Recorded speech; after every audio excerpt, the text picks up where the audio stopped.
Ikot lang po natin. Tapos saka natin iayos. Tapos iikot po natin dito sa palibot.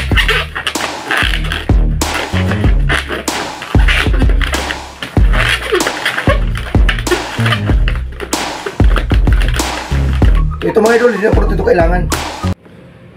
Alright, magandang umaga po mga idol, mga kabalons. For today's video mga idol ay gagawa po ako ng tatlong shape ng bulaklak. So gagamit po tayo ng 260Q na long balloons at 5 to 7 fingers yung pinakadulo. Panibagong araw, panibagong video po tayo ngayon mga kabalons, mga kabos. At araw po ngayon ng Biyernes, no, ang bilis ng panahon. So let's start mga idol. One finger bubble. Ikot lang, tapos gagawa po tayo ng 3 finger loop, 3 or 4 finger loop. So depende po yan sa atin mga idol kung gaano kalaki yung ating gagawin na loop balloons. Tapos isang bilog ulit. So paulit-ulit lang to mga kabalons. 3 finger loop. Kailangan po natin na lagyan ng sukat para maganda po siyang tingnan pag nagawa na.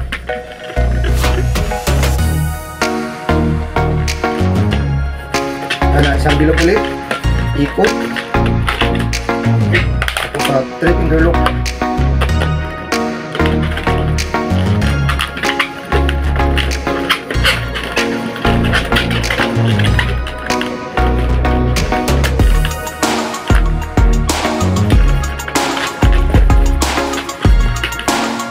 Tapos ulit-ulit lang ito mga kabalons, mga idol.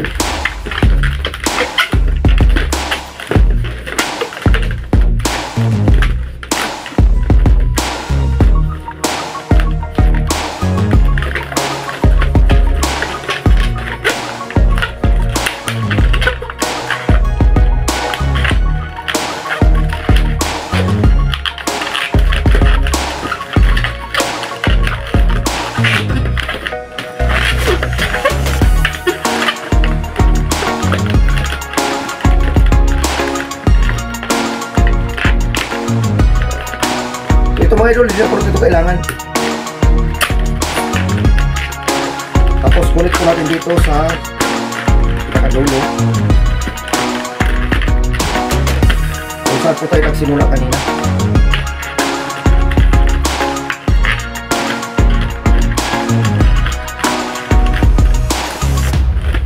So bali ito na po siya mga idol. So ibuo na natin itong egg.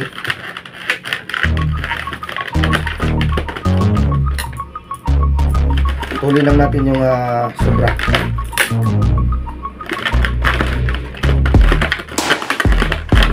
So mayroon po tayong 5 petal flower balloons. So ayan po. So sunod mga idol, ito po yung ating gagawing stem. So nagbilog lang ako, tapos in-insert ko yung aking daliri. Tapos gumawa ulit ako ng isang bilog. Tapos pinch twist. So pasok natin dito mga idol sa pinakadito.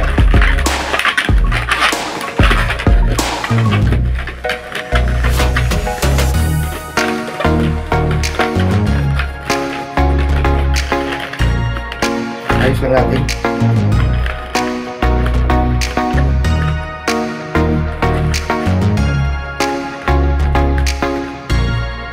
So yan po yung ating unang flower balloons. So napakasimple lang gawin mga kabalons, mga idol.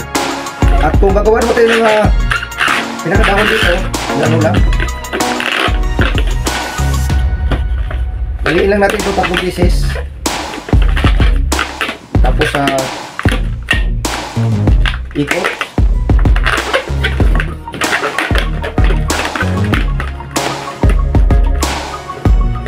So mayroon na tayong isang instant na flower balloons. So next mga idol, na bulaklak yung ating gagawin. So gagamit pa rin tayo ng 260Q na long balloons.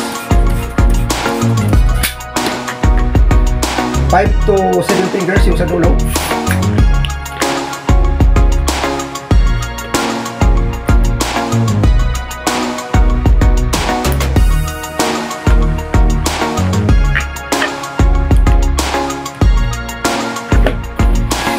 Press lang po natin para malambot siya.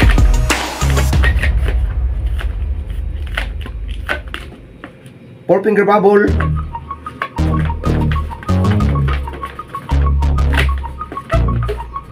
Tapos isang pinch twist.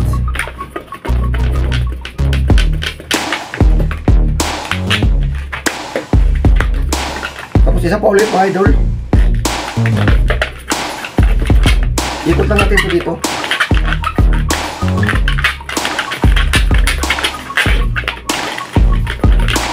Press, tapos na isa pa ulit.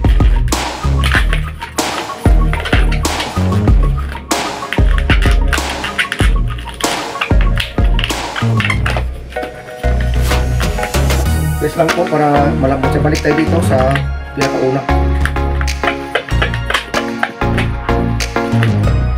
Ikot lang po natin tapos sa pasok. So ayan po. Press lang. Kasunod mga idol is imamats natin dito sa pinakauna.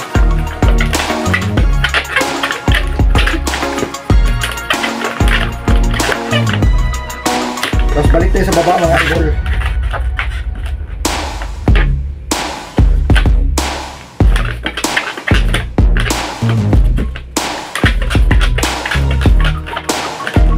Ito naman mga idol is ay papasok natin dito.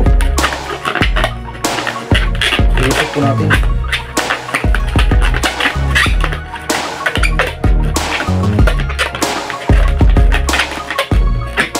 Ayan po yung kanyang magiging forma. Press lang po sunod. Ilagay po natin dito sa gitna.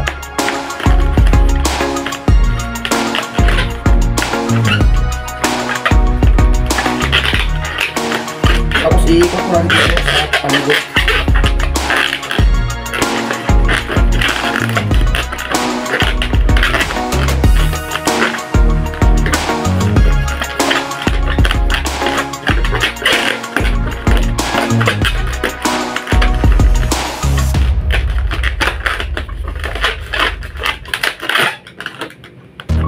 Tapos itawid natin dito. So hindi po kailangan magmadali mga idol kung tayo po ay nagsimula pa lang mag-aral ng balloon twisting. So dahan-dahan lang. Hindi po kailangan magmadali.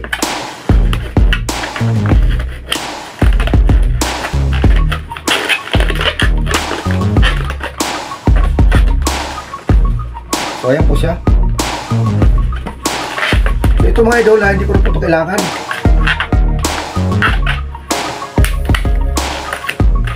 Ilusot po natin sa dito para mailak natin.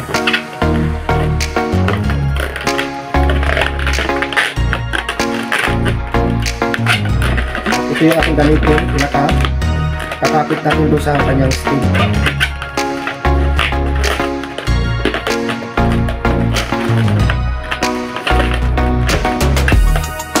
Ayan po siya mga idol.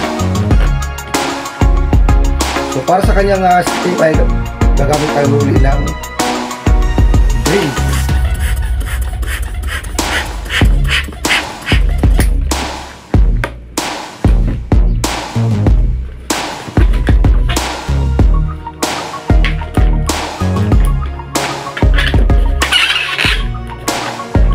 So gagawa na tayo mga idol ng loop, no? Triple loop.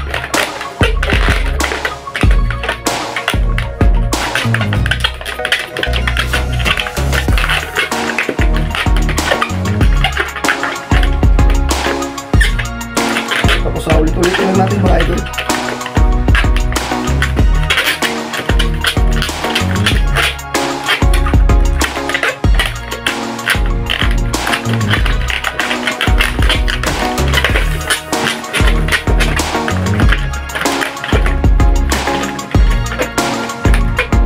Ayan po siya mga idol. So Connect natin ito dito.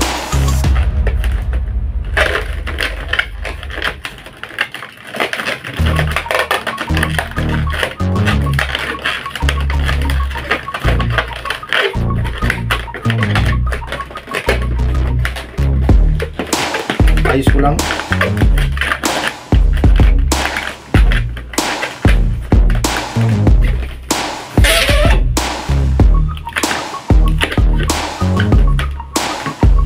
So yan po mga idol ang ating isang bulaklak na nagawa. Isa siyang rose na violet color.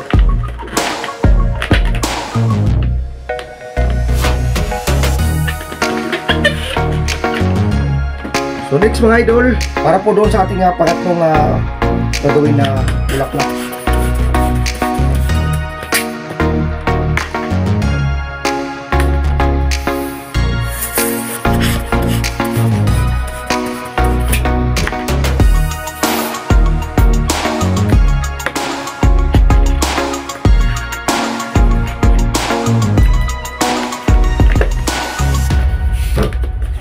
Sunod idol is magawa tayo ng 6 na bilog.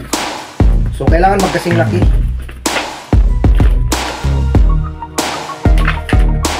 Ito.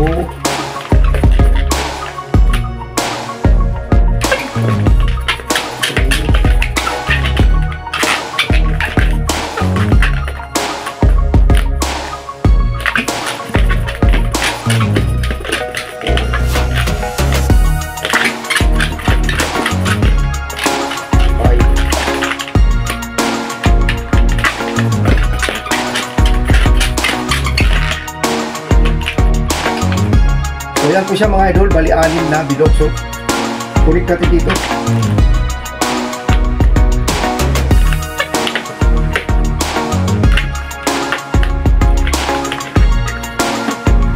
Tapos tuloy lang natin mga idol. Same process lang, 6 pa rin na bilog ang ating gagawin.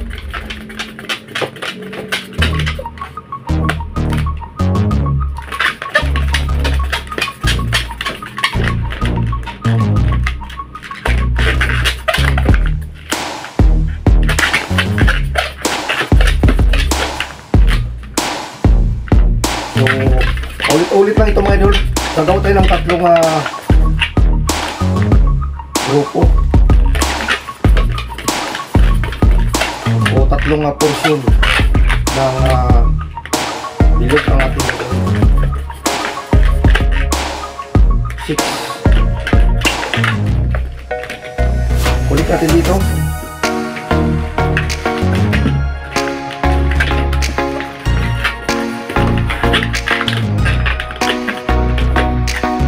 Tuloy lang natin mga idol, ganun ulit.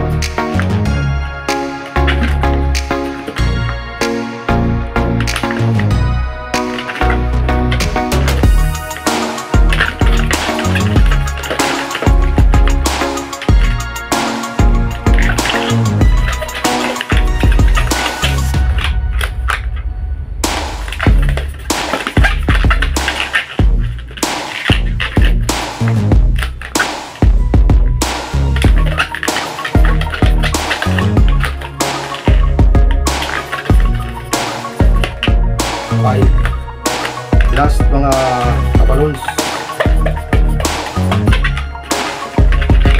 So yan po. So pagsamahin natin dito. Ito mga idol sure lang po natin na nakaikot sa dito.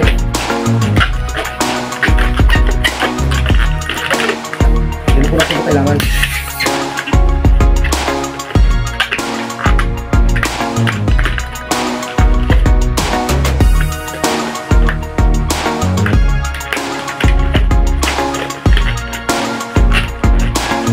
Ito na siya mga kabalons. So sunod mga idol is pagsamahin natin to, itong 6 na ito. So ito mga idol, hatiin po natin, no? Tapos ikot lang po natin. Tapos saka natin iayos.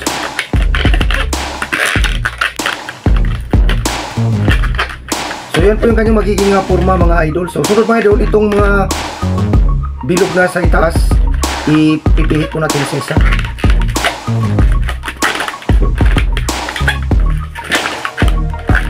Para lalo siyang mas magandang tingnan.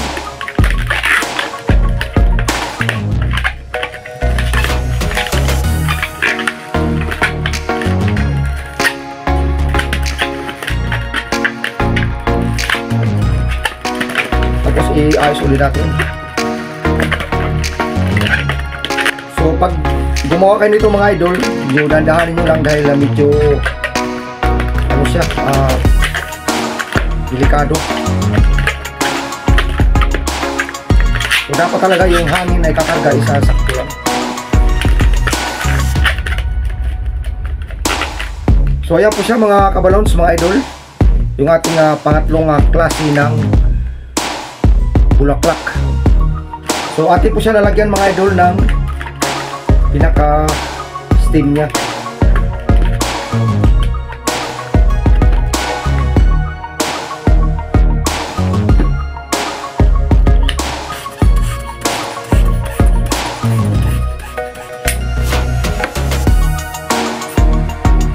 Gumamit po tayo ng kulay green.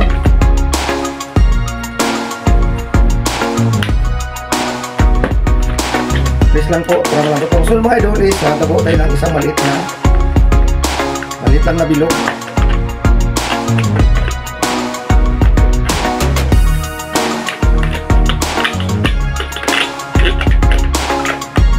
Ikot lang natin.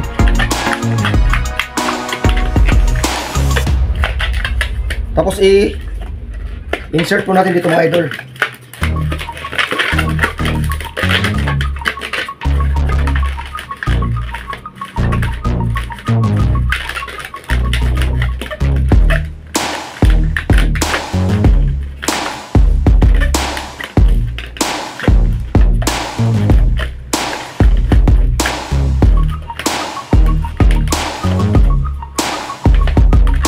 Tapos sa isang bilog ulit dito mga idol. Tapos isang page twist.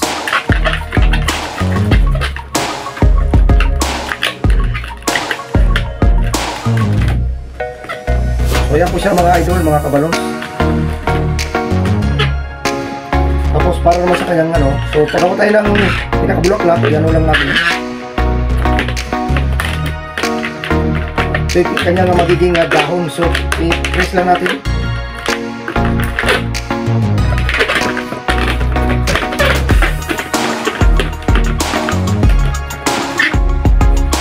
Dito mga idol, pwede na po nating cut. So yan po siya mga idol, ang ating pangatlong klase ng bulaklak. So sana mga idol ay inyo po itong nagustuhan. At sana inyo rin po nasundan para mayroon tayong natutunan at makagawa rin po tayo ng ating sariling balloon design. So i-ano ko lang.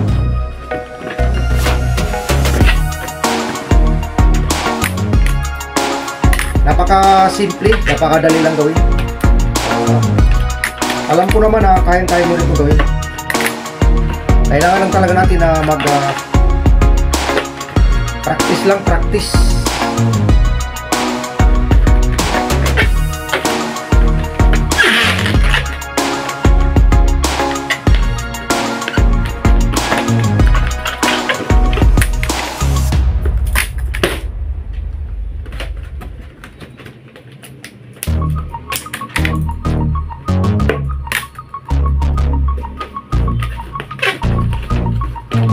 So ayan po mga idol, mga kabalons, ang ating ginawa na tatlong klase ng hugis ng bulaklak. Meron tayong rose na violet, isang gold at isang blue na design. So ganun lang po mga idol, mga kabalons, ang paggawa ng bulaklak. At kung tayo po ay natuto na is mas marami po tayong magawa ng mga disenyo. So yun lamang at isang magandang umaga po sa inyong lahat. Yan, pride is good. So sana mga idol ay makita-kita pa tayo sa ating mga susunod na mga upload videos. So yan po mga idol ang ating 3 kinds of flower design.